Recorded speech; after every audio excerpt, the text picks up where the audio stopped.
নিষ্পাপ এ চাহনি বলে দেয় ভাতের কষ্ট কতটা অসহনীয় হতে পারে। অন্যের দয়া দাক্ষিণ্যে এক মুঠো ভাত আর নিরামিষ সবজি, এতটুকুই অনেক কিছু হতদরিদ্র এই পরিবারটির কাছে। তবে বেশিরভাগ দিন সামান্য এই সবজি ভাতটুকুও জোটে না তাদের কপালে। সে সময় না খেয়েই অতি কষ্টে দিন। গাজীপুরে শিশু বলাৎকারের অভিযোগ। আমাদের সমাজে কিছু মানুষ আছে যে অনেক দিন বেঁচে থাকবে, কিছু মানুষ আছে অনেক টাকার দরকার। এমন এমন বিত্তমান লোক আছে যে পুরো বাংলাদেশটাকে হয়তোবা 1 বছর চালাতে পারে, সেরকমের লোক আছে আমাদের বাংলাদেশের টাকাওয়ালা। সুপ্রিয় দর্শক শ্রোতা, আসসালামু আলাইকুম। দেশে এবং প্রবাসে, দূরে এবং কাছে, যেখান থেকে আজকের এই ভিডিওগুলো দেখার জন্য প্লে করেছেন, সবাইকে আন্তরিক শুভেচ্ছা, অভিনন্দন। দর্শক শ্রোতা, শুরু থেকে আপনারা ছোট্ট করে একটি ভিডিও ক্লিপের অংশ দেখেছেন, হয়তো আপনাদের হৃদয় অথবা মন দুটোই কেঁদেছে, কারণ আজকের এই ভিডিওটি খুবই দুঃখজনক এবং বেদনাদায়ী। কারণ এরকমের একটা ফ্যামিলি আমাদের এই বাংলাদেশে এখনও আছে।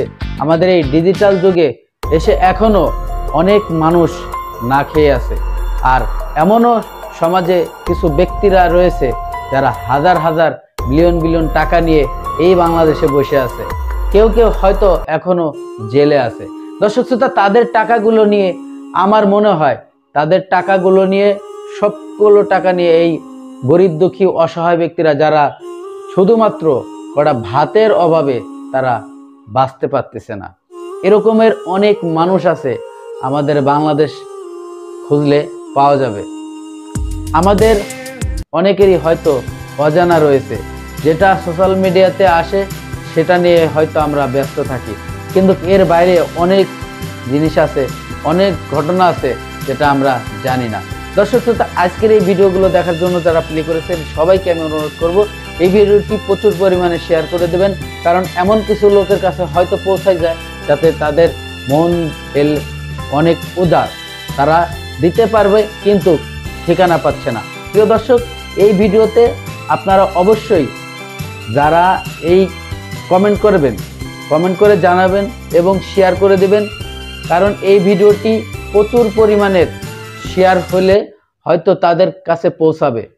প্রিয় দর্শক, বাংলাদেশের এমন এমন কিছু টাকাওয়ালা লোকজন আছে যারা পুরো বাংলাদেশ যদি মনে করে যে পুরো একটা জেলা একা সে ক্যাপচার করবে তার টাকা দিয়ে, সে হয়তো 2 মাস চালাতে পারবে, হাজার হাজার লোক, কোটি কোটি লোক মানুষ চালাইতে পারবে, কিন্তু তার জেলায় এরকমের একজন 8 জনের একটা ফ্যামিলি মেম্বার, সে উপরে চাল দিয়ে পানি পড়তেছে, বৃষ্টি নামলে ঘুমাইতে পারে না, ঘরে চাল নেই, অথচ খাদ্য নেই, বস্ত্র নেই, মানে এমন কোনো কষ্ট নেই তাদের মধ্যে না আছে।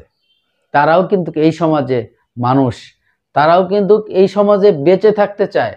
আর আমরা অনেক টাকা নিয়ে বেঁচে থাকতে চাই, যেখানে মানুষের দুমুঠো খাবার জুটতেছে না, সেখানে তারা হাজার হাজার বিলিয়ন বিলিয়ন টাকা নিয়ে তারা রাষ্ট্রযন্ত্র করতেছে, তারা টাকার জন্য যুদ্ধ করতেছে, তারা টাকার জন্য এত কিছু করতেছে, তারা আর টাকার জন্য তারা কিছু ভাত খেতে পারতেছে না। প্রিয় দর্শক, আমি আর বেশি কথা বাড়াতে চাই না এই ভিডিও নিয়ে, তো চলুন আমরা সেই গুরুত্বপূর্ণ ভিডিওটি দেখে আসি। ভিডিওতে যাওয়ার আগে ছোট্ট করে একটি রিকোয়েস্ট করব, আপনি যদি আমার চ্যানেলের নতুন বন্ধু হয়ে থাকেন, ভালো লাগলে চ্যানেলটিকে সাবস্ক্রাইব করে দেবেন, আর এই ভিডিওটি প্রচুর পরিমাণে শেয়ার করে দেবেন বন্ধুদের মাঝে, যাতে এই ভিডিওটির সেই লোকজনগুলো দেখতে পায়। তো চলুন আমরা সেই গুরুত্বপূর্ণ ভিডিওটি দেখে আসি। নিষ্পাপ এ চাহনি বলে দেয় ভাতের কষ্ট কতটা অসহনীয় হতে পারে। অন্যের দয়া দাক্ষিণ্যে এক মুঠো ভাত আর নিরামিষ সবজি, এতটুকুই অনেক কিছু হতদরিদ্র এই পরিবারটির কাছে।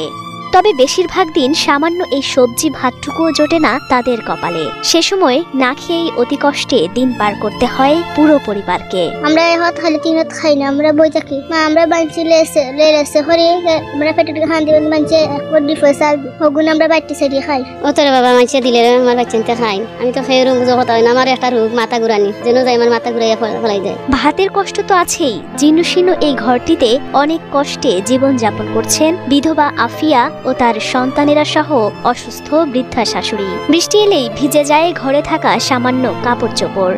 একটি খাটেই কোনো রকমে রাত কাটে সবার।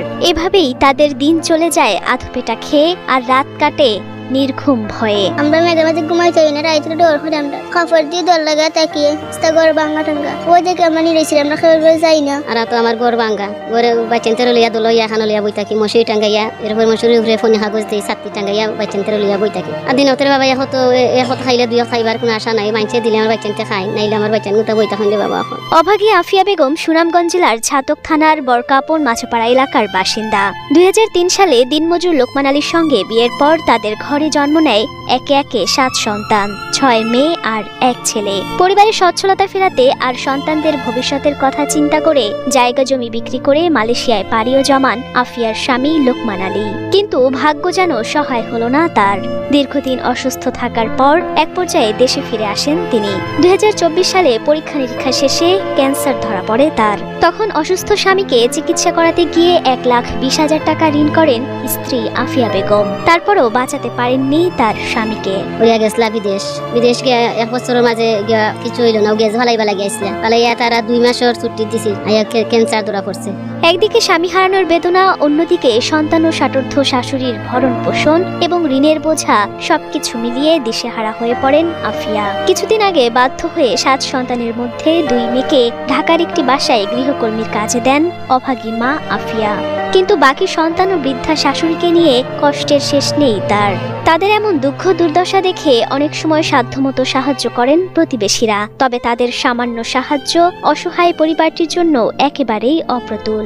তাই সরকার সহ বিত্তবানরা এগিয়ে আসলে হাসি ফুটবে হতদরিদ্র পরিবারটির মুখে। তো আপনারা দেশবাসীর কাছে, প্রবাসীদের কাছে আমার আকুল আবেদন, যে 6টা শিশু, ছোট্ট শিশুটি বুসরার মুখের দিকে তাকিয়ে আপনারা ওনাদের পাশে দাঁড়ান, যাতে ওনাদের গড়টা পরিবর্তন হতে পারে, ওনাদের টাকার মতো একটা ব্যবস্থা হতে পারে।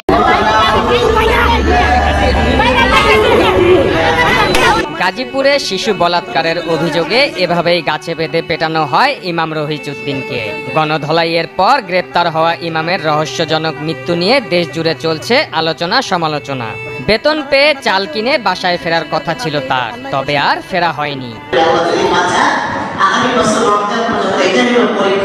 পরিবারের লোকজন ও এলাকাবাসীর অভিযোগ, মসজিদের 2 পক্ষের রোষানলে ইমাম রহিজউদ্দিনকে ফাঁসানো হয়েছে। নেটিজেনরাও বিষয়টি নিয়ে সোশ্যাল মিডিয়ায় ক্ষোভ ঝাড়তে শুরু করেছেন। অনেকের দাবি মব জাস্টিস করে তাকে মেরে ফেলা হয়েছে। মসজিদের নাম কি? আকলাতুল জামে মসজিদ। আকলাতুল জামে মসজিদ। কতদিন থেকে কাজ করেন?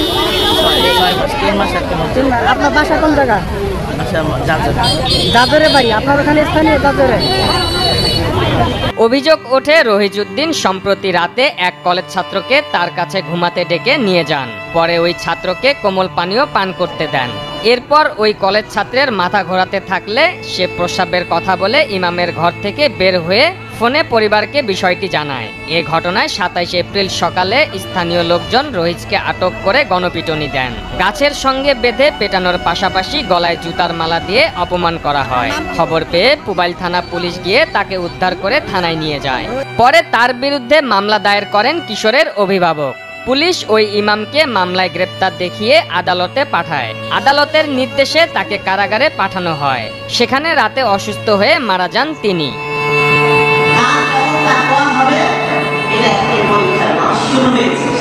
পুবাইল থানার ওসি শেখ আমিরুল ইসলাম জানান, তাকে উদ্ধার করে থানায় আনার পর তার শারীরিক অবস্থা স্বাভাবিক ছিল। হয়তো লোকলজ্জায়, টেনশনে এমনটি হতে পারে। ইমাম রহিজউদ্দিনকে এলাকাবাসীর কাছ থেকে উদ্ধার করে মামলায় গ্রেপ্তার দেখিয়ে আদালতের মাধ্যমে রাতেই গাজীপুর জেলা কারাগারে পাঠানো হয়। রাত 3টার দিকে তিনি কারাগারে অসুস্থ হয়ে পড়লে দ্রুত শহীদ তাজউদ্দিন আহমেদ মেডিকেল কলেজ হাসপাতালে নেওয়া হলে কর্তব্যরত চিকিৎসক তাকে মৃত ঘোষণা করেন। 29 এপ্রিল সকালে ইমামের মরদেহ হাসপাতালের মর্গে পাঠায়। মৃত ইমাম রহিজউদ্দিন গাজীপুর মহানগরের ঝাজর এলাকার